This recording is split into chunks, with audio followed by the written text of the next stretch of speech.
Très bien, bonjour, bienvenue Bandeko Balandia, émission Congo ya biso nyonso, émission ya Banamboka Obomisana Kolanda, comme on misano chaque mardi, jeudi à partir à 11h juste on a Birti Africa on Ndeko Abino Cédric Babenda, nazalaka toujours wanana, esengo ya ko présenter yango pour Nabino Boebi, Congo ya biso nyonso misana ko beta masolo ya actualité na ba secteur nyonso, natina toujours ya ko accompagner batu nyonso bazalaka na ba vision topé ba idée malamu ya ko bakisa en plus on mboka na biso quel que soit ba secteur nyonso o bakoki na kozala encore une fois de plus merci na confiance pe na fidélité bozo continuer ko sala na émission na bino kaka nde boyebi tolobelaka mingi masolo etali actualité lelo toza boko remarquer que non toza na plateau na biso habituel de toza na terrain pour na kobeta masolo ya actualité na lolenge mususu tokosolola o ezali le 6 avril ezali journée férié o ezalaki décrété par le chef de l'État pour na lutte ya komba ya mwanamboka simokimba oya asala po na mboka na yango tozana mwanamboka révérend Mayuna jusqu'à Roazali journaliste et puis communicateur ya kimbangu ya bakimbangisto yango na yende tozana ye po na kobeta masolo pourquoi commémorer cette journée comment commémorer et puis na ma solo nyonso donc nde bozolanda biso tozana déjà ensemble na nde tozo beta na ma solo oyo na pesi déjà mote révérend papa Cédric merci lokola baniseli biso po etete koka pesa lolaka po itali ilo mokonzi mboka monaki sengeli biso tokoka kosepela yango liboso ezaki likambo ya biso kaka bakimbangiste kasi lelo ekomi makambo ya biso kaka te ya mokili mobimba tokotondo président ya république na courage patriotique asali po ta kokanisa mokolo wana et surtout na curiosité na yo mpona koya na source koyeba makambo yango boni. Très bien, révérend. Donc, Bandeko, boza vraiment ebélé, bozo landa biso na minute au kande na lobaki, ya onde vraiment za masolo, eza na actualité. Donc, kaka ndenge révérend le but oza vraiment na source pour na robeta masolo yango ya koyeba. Ndenge nini masolo yango ebanda po ndenge nini pezo salama. Et puis le ndenge nini il faut ko célébrer soit ko commémorer journée ya le 6 avril. Révérend autre koloba tout à l'heure là, ezalaki esengo liboso journée ya le 6 avril, ezalaki batubele bazai kokanisa ngo c'est comme c'est kaka journée moko férié pour na bakimbangisto ma oyo komona ke non donc disons oyo komona te normalement et sa journée donc pour ne pas dire c'est ma ba congolais ya ba africain mais komona lo lenge makambo eso kokende na avant ndenge bazai kozwela ngo na minito est-ce que ils na changement soit to batikali kaka parce que mouvement vraiment ça mingi par rapport ya ba jour férié mususu comme si Jesus a vraiment beaucoup célébré soit Nabakimbangis. Il y a seulement Cédric au lobby question sali et à la fois question constat. Mon cano yo ya rekomisa 6 avril journée fériée chômé payé na RDC et kokisi mibu misato kalamingité. Et zali tout à fait normal que l'activité, l'arrêt d'activité, ça la timide. Mais au moins, ça les constater. Les bosso, na comme la yawa, na meka qui peut que ça la comme tour. Wana na linga qui koye biso en côté pour na constater nga imoko.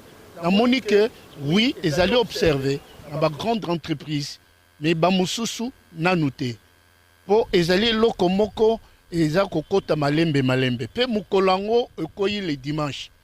Na législature ce que ezali dimanche mokolo ouvra ba liboso nde l'état kozwaka yango liboso te bokoma dimanche wana bakozwaka mokolango comme mokolo moko férié ya yenga alors yango wana lokolo ezaki dimanche alors le vendredi liboso te comme le 6 avril l'état monaki te akomisi yango férié mais timidement bato bazali ko observer yango kasi changement ezali mpo na kolongwa na fête ya bakimbangiste kokoma na fête ya l'état ou kimbangiste oyo azalaki prophète na ntango wana oyo alakisaki biso nzela azala considéré lelo ezali pa moko monene vers le progrès ya mboka na biso pe la personnification ya likambo yo ya bandaki et signe ya décolonisation mentale. Mais c'est vrai que journée on a de outil que le beza bongo mais attitude nous ba congolais soit ba africain ba ko kozala nango via journée il y a le 6 avril. Attitude ba congolais ba senge kozala ngo attitude il y a respect, il y a considération, il y a ko saluer mémoire, il y a moi namboka papa Simon Kimbangu tango lobaki mwindo koma mondela koma mwindo na tango na mutu moko areva kité. Mundele ayeba kité que mutu mwindo akokaki ko prendre risque wana. Simon Kimbangu simple cultivateur azwa ki risque wana. Wana ko lobala ba mo attention. Bikolo koya biso to koma lokola bino bo koma lokola biso. Donc vous allez ne loko yo ya likolo ko le kabiso te.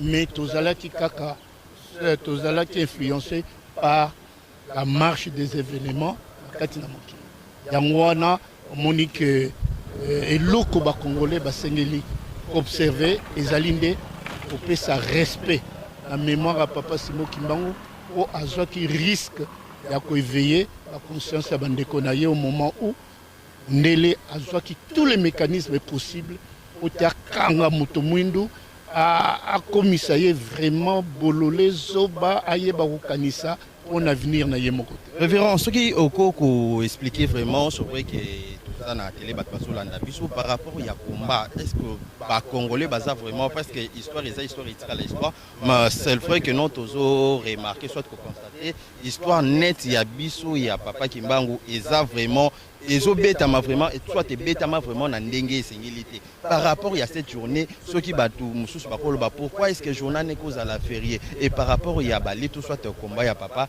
nini tokoki ko yeba pour que notre ndimisa makino journaux esengeli vraiment ils à la bongo ya solo mutuna na yeza mutuna moko extrêmement important ya mutu ya penza mpo on a kolakisa combat ya papa Kimbangu et que ça na kokoso bato ba comprendre o ye abandaki likambo na ye na nzela ya ecclesia donc même tango abandaki kolakisa na mondele ke mondela okoma mwindu okoma mondele à un certain moment azalaki komona na Simon Kimbangu comme mutu moko azakolota ndoto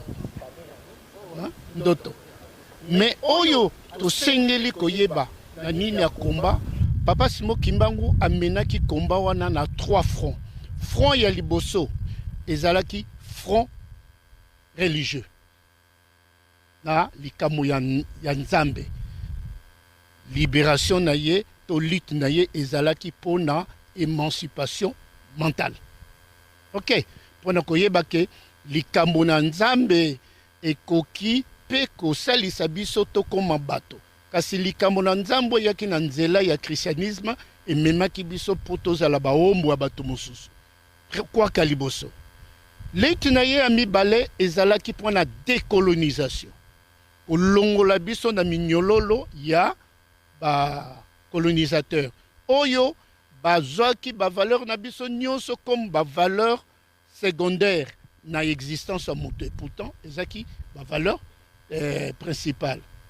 Troisième front naye ezalaki ya oppression, c'est-à-dire que pousser moto mwindo akoka kolongwa na influence ya mentalité oyo nyonso koya de l'extérieur parce que moto mwindo yebaki kaka oyo nyonso koya de l'extérieur eza plus important que oyo ezali ya mboka naye. Bobino moko koko remarquer rik soko tamboli soki yo sali ba performance bakondimela yo te mais soki mundela sali ba performance moko en deçà ya yo bakondimela ye à l'union sonezaki dans la lutte ya papa Simon Kimbangu lelo loko ba congolais ba sengi ko retenir que tango alobaki mwindo ko koma mondele Simon Kimbangu amonaki musika a interpellaki kaka conscience na biso. Conscience na biso ça la poite olongo la biso na boombo ya bozoba ya biso moko. D'ailleurs, na lisango na exemple moko un grand penseur sud-africain Lobaki que l'arme le plus efficace contre l'homme noir c'est le cerveau de l'homme noir oyo mundela utilizaki. C'est-à-dire mundoki le kaki makasi oyo mundele atiaki contre moto mwindu eza kaka moto mayele moto ya moto mwindu. Donc moto mwindu asengeli a changer na makanisi na ye na etaleli na ya makambo po ete akoka komilongola na colonisation intériorisée oyo ekota ye penza po ete akoka kozala beaucoup plus mieux. Eloko moto akoki ko retenir na data lelo tolongwa na pongi ya boyinga elingi kolakisa na pongi ya ignorance consommée. C'est vrai que moi nambuka papa asalaki musala na eme komona ndenge évolution ya makambo nga ozokende ndenge po lobeli ke no likambo mingi etali ya kolongola batu na pongi na ignorance komona musala nyonso papa azali so tolobi place wa azali est-ce que à cause à la satisfait na sima na ye na bitumba nyonso ya menaki est-ce que ça na changement to évolution? Non, mais so tolobi ça na changement te tokosi parce que route tozaki indépendance qui to comme lelo. Chaque président république a Mobutu Canabiso a même que l'Okomukasika. Avec Mobutu, tout ça qui est une authenticité. C'était une très bonne pensée. Tiré de quoi? Tiré de la vision à Kimbangu.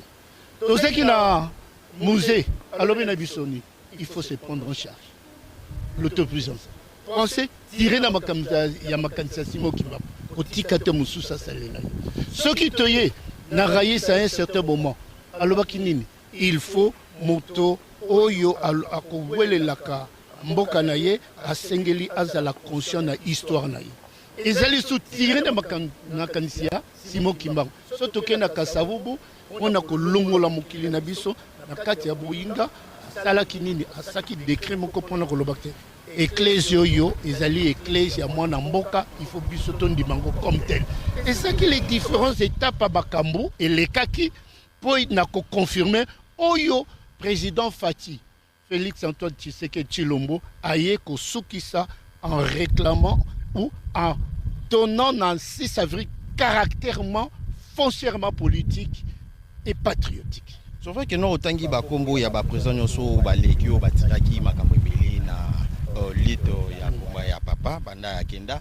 Mais côté là, est-ce que Koutire na Bangwe, ça y pour ne pas attirer attention il y a Bakimbangi soit vraiment bazo ça là bazo comprendre vraiment l'état ya papa o ezalaki oyebi le néocolonialisme eza lokola pota moko monene zepa ba congolais oyo nyonso bango basalaki batu bazali kotala ngo selon angle appartenance politique na bango ngana kotala ngo dans le cadre, il y a vision globale. Il n'y a pas Simon Kimbangu. Certes, par la décision de l'eau, ils allaient prendre Félix marketing politique. Non, c'est un devoir de mémoire. Mingi Bakansaki, Oyo, Raïssa Salaki, la révision et le procès. Il y a Simon Kimbangu. C'est-à-dire, Bakasé, condamnation, Salamaki le 3 octobre. Bakansi marketing politique. C'est un devoir de mémoire. Oyo et Mobutu Salaki, on a reconnaître politiquement la politiquement Simon Kimbangu en l'honorant na rang. Il y a grand cordon de l'ordre national. Léopard, Bakansaki, marketing politique, c'est un devoir de mémoire. Oyo sorte de quoi ça là parce que au ndenge bozali vous avez peut-être ndepé tout monde à élection soit makambo belé parce que tout le monde en haut avant bakambo makamingi na ba église place au batu baza ebele ba bi que non place au soki tokei et si konde tokozwa batu. Oui, vous avez raison. C'est une analyse sociologique et environnement parce que biso soko ke na base okosala na ni campagne mais tango kasavu bazwa ki décision kosala ça na campagne dans le cadre du fonctionnement normal. Tant que Moussé Azouaki décision à travers il y a commissaire, il y a ça révision, il y a procès à ça qui n'a campagne à Talaki comment le président Nani Papa Kimbangu a Salaki makamu minene mais procès n'a pas révisité. Il faut la révisiter puisque 150 000 personnes au Bakangamaki basent à la dédouaner. Et ça y a campagne. Et puis, ce qu'on a nani le président Fati, ils ont la campagne. Donc, ils allaient devant mon mémoire na lobaki. Mais, biso interprétation na biso négativiste. Bakot saki bisongo. soki lelo Eric yo sali eloko moko en faveur ya Simon Kimbangu soki ba moni kaka esimbi bakokotisa ngo na registre nini ya campagne na yo problème. Oui, les Kimbanguistes ce sont des citoyens comme tous les citoyens. Dans un sentiment nangai, sont dans un sentiment pour X, Y, ils ont un sentiment nangai, mais cela m'empêche pas ce qui X ou Y a posé acte moko d'intérêt national à l'endroit il y a Papa Simon Kimbangu comme étant le grand visionnaire. Au-delà, il y a dimension spirituelle naïe, comme visionnaire, comme leader, comme dirigeant. Non, Ezali, dans le cadre de la campagne, c'est une façon il y a qu'on se ressaisir pour voir Simon Kimbangu, dans son rôle de meneur d'hommes et de visionnaire atypique. C'est-à-dire, il y a Ndenge Naye, puisqu'il a vu loin, mais a bandé en Sikasikoyo, et Makamunyon Solobaki, Munda Okoma Mondele, Mokili Nabiso, jeune, Bako lingaka okende poto, balingaka okende poto, boko mona yango, jeune, bako respecter, botité, tout ça, toko vivre en lelo, et pourtant, Papa Kimbangu le en 1910. Comment voyez-vous le système système plutôt éducatif? Nabiso, toujours que bana bazotanga toujours on a système à surveiller que non les émissions ils TV ngonga ils peut-être limité toko pe ça té matière nyonso pour que non bandeko bazolanda biso ba comprendre vraiment nini ezalaki combat ya Papa Simon Kimbangu mais na ndenge ya niveau système éducatif nabiso par rapport ya lit ya papa ndenge eza enseigné té Namboka na biso tozo préféré kotanga o ezali ba histoire ya bapaya okoki ko sala analyse par rapport na yango ko ça quoi analyse nanga ezali simple Eric, c'est l'absence des hommes d'État responsables, c'est tout, parce que ceux qui n'ont homme d'État responsable et loko nanga liboso il faut naye ba histoire mboka nanga et banda wapi nani asala nini pona mboka nanga avanga bato basala ke loko te so basala ke loko pona nini toko landa makambo na basala kate to balobaki te. Donc système éducatif nakati ya département d'enseignement primaire et secondaire doit être revu. Système éducatif pona ba chercheur batoyo na université par université zalaka niveau ya ba chercheur il faut pas mener ba recherche pour ne koyeba. Oui, Papa Kimbangu a fait une déclaration tozali na 1121. Oui, Papa Kimbangu histoire ya idéo ya zwaki et tilelo ekobota mbumato ezali ko exister. Comment yango ezali ko exister sans que bazwa assistance extérieure? Quel est le miracle? Or l'autoprise en charge et tout ça, Kimbangu enseignant qui en ont déjà, pour dire aux gens qu'attention, ne comptez pas sur les autres, comptez sur Yomoko. Parce que Mayele Nabiso est capable aussi, et Bongola, vie Nabiso. Donc, conseil Ezali, simple Eric, revoir les systèmes, il y a programme d'éducation, enseignement, de deux, Batunyon so Ifo Balinga. Koyeba histoire à Simon Kimbangu en allant la source. Lokola yo longwe musika oya otiki plateau na yo climatisé et na bana nyonso mais au sein du sacrifice na bambouteillage le mais non je vais aller épuiser à la source. Omoni soki toke na nengwana toko aider l'opinion à comprendre que likamongo Simon Kimbangu ndezali boy pour lelo biso to sala kango mais bato ba traiter biso ba fanatique. Or, en fait, tout ça, c'est fanatique. Tu comprends Simon Kimbangu, il y a un autre qui est monaye. Or, nous sommes comprendre yete à commémorer angle moura fanatisme pour chercher à quoi à décourager les autres pour balandanante. Ça, c'est la faiblesse de l'homme noir. Mais démarche ni binomo bo sali c'est vrai qu'on l'a sait que non il faut pas changer système mais na binomo copé. Que non église mangiste bozana batebele bozana honorable belé o baoyi ko sala mikanda pour que non ekota batalango avant ko tala na ngamu sufo tala pe na ngamu na bino moko nini déjà bosali Mais le fait que le 6 avril les a reconnus, il y a eu déjà une démarche. C'est ça l'aboutissement. Deuxième, à côté, il y a programme. Bon, l'ex-ministre Baker Mwank a initié avec l'aide, il y a un coordonnateur national, Mukonda. Initié qui n'y a un programme. Parce que dans l'éducation, il y a un problème de didactique, les livres, les écrits. Or, Bisso, les défauts de l'église qui manquent, le malheur de l'église qui manquent, mingi basala qui na simo qui manquent bakoma kité. Empêcher qui bango bakoma. Les contraintes, il y a des colonialistes. Empêcher qui bango bakoma, bakomité. Témoignage. Témoignage na bango mingi eza pas ya ba belge, ba mususu ba fini en. De façon que tout découvrir la réalité mususu sa simo qui manquent. Et moi na il y a papa Simo Kimba, papa Diangenda, a comment qui livre 20 et Bamoussou Soupé Babandi Kokoma. Et pas une abisso, ezali campagne kaka. Il y a réveil à conscience. Quoi mener Batou, Baye Bake Simo Kimba, on a 21, Azalaki Nokite, Azalaki trouble fait, Tending Mindele Balobaki. Mais c'était un grand film. Moi, il y a un peu, Stikali peut-être, moi, Moukie, na Mitou, ya Batou, no, Babloko, Oyabiso Batala, Minga, l'église des Noirs, Nyo, c'est ça qui bondoki. Oui, l'église des Noirs, ils allaient l'église que tirer inspiration en gros, na Makamba, papa Simo Kimbangu, mais ils allaient totalement, na Kati, na ba vision, ya papa Simo Kimbangu.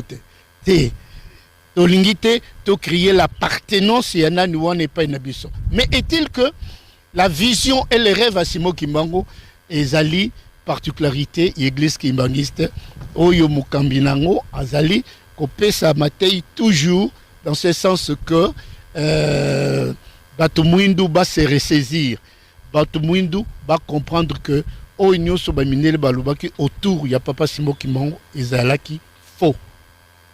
Photo luka ko corrigeango toko kenanango malembe oyo premier acte. Oh déjà Makerna Mukonda basala qui papa Mukonda pona kokotisa ngo na enseignement ils ont se démarche et loko fani na mituna bato 80 ans toko longolango kaka na 30 ou na 40 ans ça prend du temps.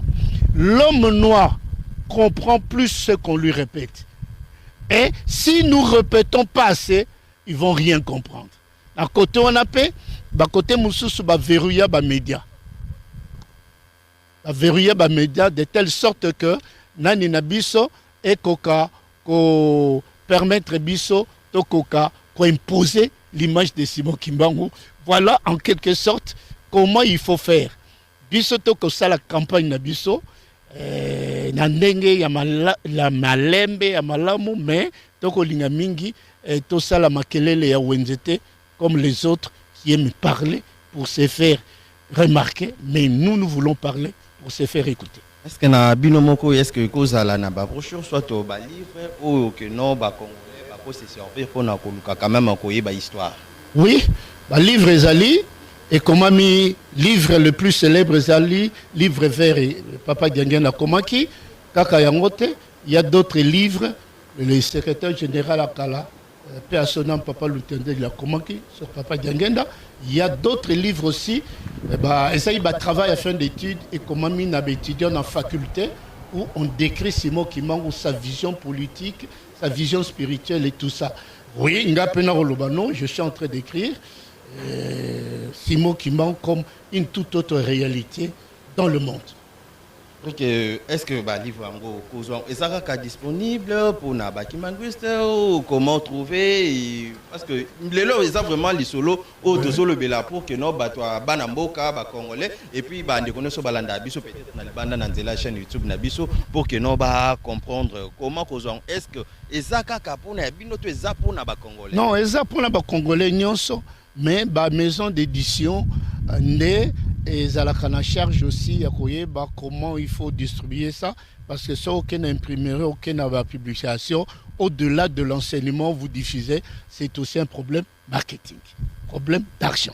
Or l'église kimbangiste son grand problème elle se prend en charge et puis t'attendre quand même les bandates côté va assister biso parce que la main qui est au-dessus cherche toujours à coloniser biso tozali na vision en tête tolingaka biso moko toko financer. La difficulté na biso ezali mingi na kota ko financer ango pour être à la publier na ba grande édition, na ba grande maison d'édition et puis que ça la marketing. Mais après 100 ans d'existence de l'Église, depuis 1921 jusqu'à 2021, n'a banzi que nous allons sortir de notre isolement pour attaquer ce monde de l'écriture, ce monde scientifique, afin d'imposer la pensée de Simon. Très bien, révérend Tozo, qui est vraiment mouké, Karande na lobaki na kochite, c'est vrai que Masolo, Eza Robert Ebele, maintenant Eza mouké pour na Congolais nyoso bazola na biso, Tozo message moko, Eza documentation, il y a le livre qui parle de SKK pour le futur, je sais pas. Ah. Livre qui parle de SKK pour le futur, est-ce que vous en avez idée par rapport à la documentation, il y a un livre? Oui, ce sont des ouvrages, ils ont publiés par certains individus qui sont le rôle de toutes ces publications, parce que l'Église n'a pas coordonné toutes les publications. Et les gens maintenant publient selon leurs moyens. Parce que l'édition Saint-Paul, il y a tout un fonds qui est alloué pour être financé. Les bissos, ce sont des individus qui écrivent pour soutenir la pensée X et la pensée Y.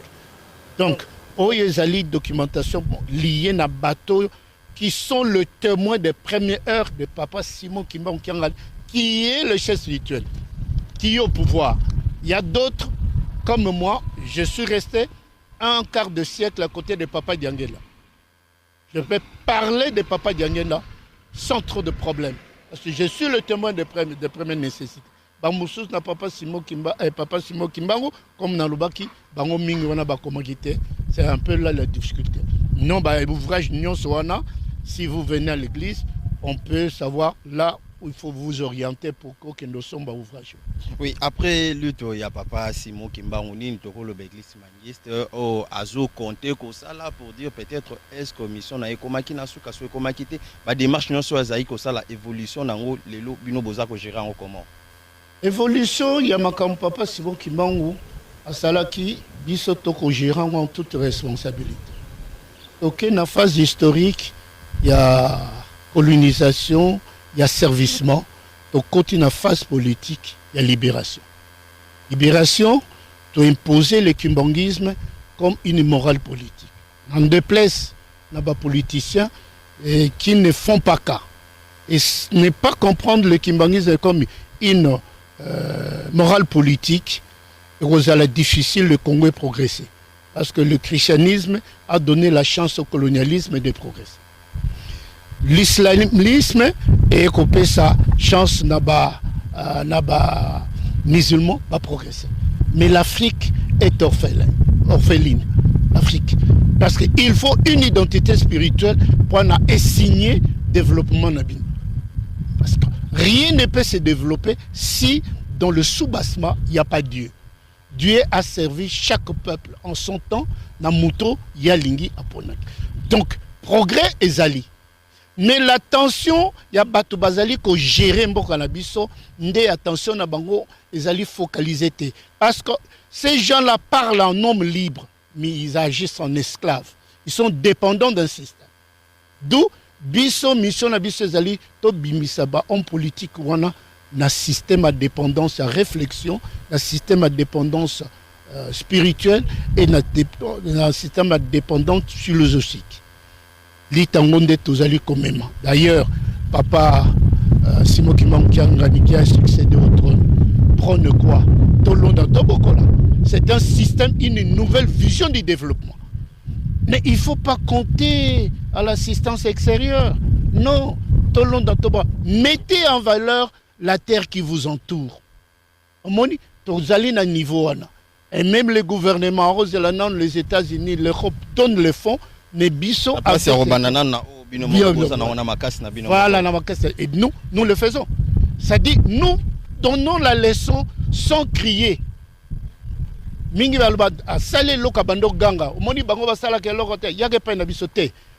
aimons parler plus en acte à la place de faire. Très bien. Tozo Kanina Lobaki sur que non temps est vraiment moqué.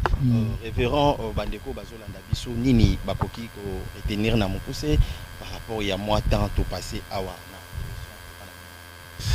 Donc moi tant tout passé on a remercié et loko a tout passé ni ko retenir le Congo et koki ko za la développer soki tozu référence na biso Simon Kimbangote. Nzela ya bonzambe. Il faut te rompre avec toute pratique religieuse extérieure. Oyezali comme même la biso ba valeur na bango et avec l'imposition il y a ba divinité na bango. Par congolais to sengli koyeba ite na mboka nyonso histoire ezalaka. Oleki toyeba histoire à Jeanne d'Arc, ya Pompidou, ya Chesengor. Il faut toyeba histoire à Simon Kimbangu, Kassavou, Lumumba. Qu'est-ce qu'ils ont fait? L'air force bazako tirango et payanani. Moni, et l'autre se royeba. Du point de vue scientifique, nani ba recherche, nous savons tout. Mais to sengeli tout simplement toyeba te. Du point de vue scientifique, il faut toyeba ba pratique ba kokonabiso bazaki kosala pour éviter les pires que nous connaissons aujourd'hui. Baza osale la ndenge nini na méthode nini quelques bateaux bazali au de tokoko kende vers bango pour s'abreuvoir soki kato kenanzela wana Cédric nalobi na yo le Congo va décoller en moins de 5 ans. Peut-être dernière question, Congo va décoller dans 5 ans soki toke na ndenge wana mekota la moi mbilinga pe ko za na bandeko biso so vrai que no biso so tozolo bela otanga ki ba kombo et ba président Belé basali pina le Belé mais pourquoi pas koyoka nezala parce que batu nyoso bazotanga bazotiki kandolo baki wana kombo kaka o soit ba masolo soit histoire nyoso za papa Simon Kimbangu pourquoi ne pas être ensemble pour citer peut-être des manches ya kotoyo pourquoi mbazana ndenge na bango masambo ki batu nyoso azosala na ndenge na pourquoi pas allons ensemble pour que nous tous soient vraiment pour que Congo ait se développer. Ah, Cédric, c'est une question 10 fois plus importante. Oyo, tokoki ko résoudre dans 1 heure. Mais toko compliqué en obisomoko. Oyebiti nanango les égaux. Ngaïpe. Ah, Ngaïpe. Ah, Ngaïpe. Ah, Ngaï et Zalaga Kitoko. Toza de 1921, Moutoua Gangi. Tolingi liberté. Tokomi na mikole leki lingomba na ebimi. Te Moutoana Azaki Ndoki. Bakotisyon na Moutou Yomoko. Donc bakoko balobaka la question mayele mais yomoko zala na mayele na yo ko kende vers le kimbangiste et sengeli batia fimbute yo lebi non ngaya wana suki mikole lekaki papa kusu amona razo kinenkamba mais avec les échos non c'est Fumu Kimbangu non moi je suis non kusu en vrai dire à sa limité par rapport à papa Simon Kimbangu spirituellement parlant parce que Lelo, vision ya mboko yo, ezali vision moko hyper spirituelle. Tiangona, nakoko rappeler loko moko, oya loba ki guerre yokota na est. Eko bomi sabato irozonga na nzela ona. Papa Diangue, toza 1980. Wana ta solote. Mais y a que guerre on ekoti. Mais qui doit résoudre ça? Mais c'est simple. Allez vers Mouta Lobakiango, yo Lobakiango, tango Lobakiango, inquiétude na yo zakini. Inquiétude na zaki ke moto mwindo ayo ke laka moto mwindo te. Alinga yo ke laka o munele a lobby. Notre danger est à un niveau ana. Pendant kokutana, soki poké papa Simon Kimbangu, c'est lui qui symbolise l'église Kimbangu. Ah non bokabani, non bokabani ça problème et bego abato. Bego ngape na lingi na baye bapenga na sala pour intérêt général pour intérêt général les athées parce que intérêt général a komona ke bako relégué en second lieu Vous voyez que là, wana tozo comme vraiment na musika, tozo bien na musika, il y a développement, tozo luka. Actuellement, il nous faut de telles émissions pour que Toninga Toko Kakoyeba, Yewana Salakinini par rapport à l'autre, qui a fait mieux. Parce que les longs, Mingi Bakufio Bayeba qui Batwa Kalawana. Bazalaki kaka na bakalita mabete, ya kitoko mingi, mais kitoko bazipi kiango. Bakalita mabe, nul n'est parfait. Mais ba qualité malamu bazaki nango oleki to maximiser ngo to kotisango ne sali na bisote. Nous préférons aller imiter les autres. To meme pa na biso et kokoma imitation to sali pa na bango et comme incompatible na ba réalité na biso. Yango no moni que Mutomwindo a se développer parce que nous pouvons faire la science dans la plus grande perfection. Mais quand les analyses, les recherches sont incompatibles dans la réalité, il n'y a pas de progrès. Il n'y aura pas de progrès. C'est ça le problème. Non, côté question, nous allons que Papa Simo qui m'a dit que comment pendant Toko Yokan.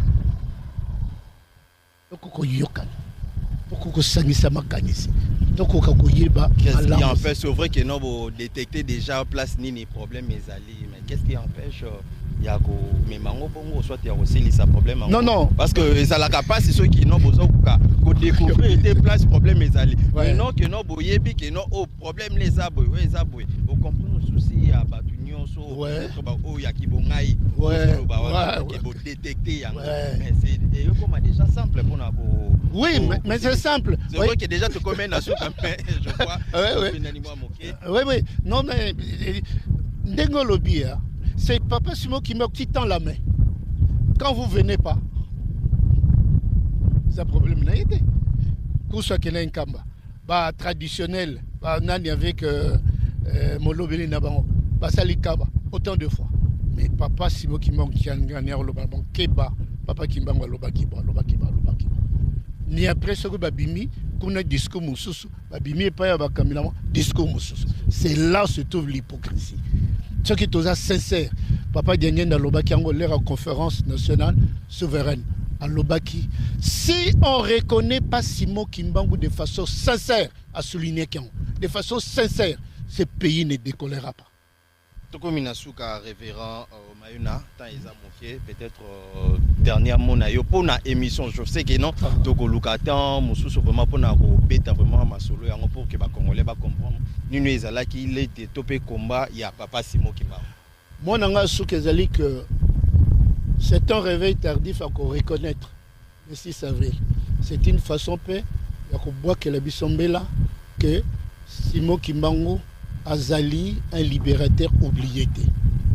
Bisognos Tsosengel Menato Yeba. Combat Nayazaki Nini pour la conscience africaine, certes. Qu'est-ce que nous avons fait? On n'a rien fait. Sur dans le binéwa Tokosi. Pour salir quelque chose. Mais et qu'on répondre n'a pas besoin. Il y a un moment. Il y a besoin d'un moment comme une négamoussous. Il y a un conseil d'un seulement venir vers Simon Kimba, vers sa pensée. Sa vraie pensée. Et Tokolinga, Yemoko a inspiré Bisso comment sortir de cette impasse où Tokota qui y a depuis il y a peut-être 40 ans, 50 ans depuis Tozaki indépendant. Merci révérend. Nako répondre à Mituna. Merci Mingue. Merci Bandeko Balandi Tokomi Nasuka boyebi ke no TV zalaka vraiment ngonga na so rappeler na mbaki pour na bino révérend Mayo na Giscard Azali journaliste et communicateur il y a église humaniste na inde vraiment to betaki vraiment masolo au Italie peut-être li to combat soit importance il y a journée il y a le 6 avril où ils a férié pour na lito il y a Papa Simon Kimbangu asalaki donc bozaki belé à Kolanda biso na pesi bino vraiment merci beaucoup continuer surtout bateau bazubiso na nzela ou déjà tozali ko sala l'émission beaucoup occupé Kolanda biso na nzela ya chaîne YouTube Congo ya biso nyonso. Merci Neric Kwama, merci na coordination ya Cordon Fabien donc o bayambaki biso na katna oesika donc ngana bino tokutani mbala sima bye.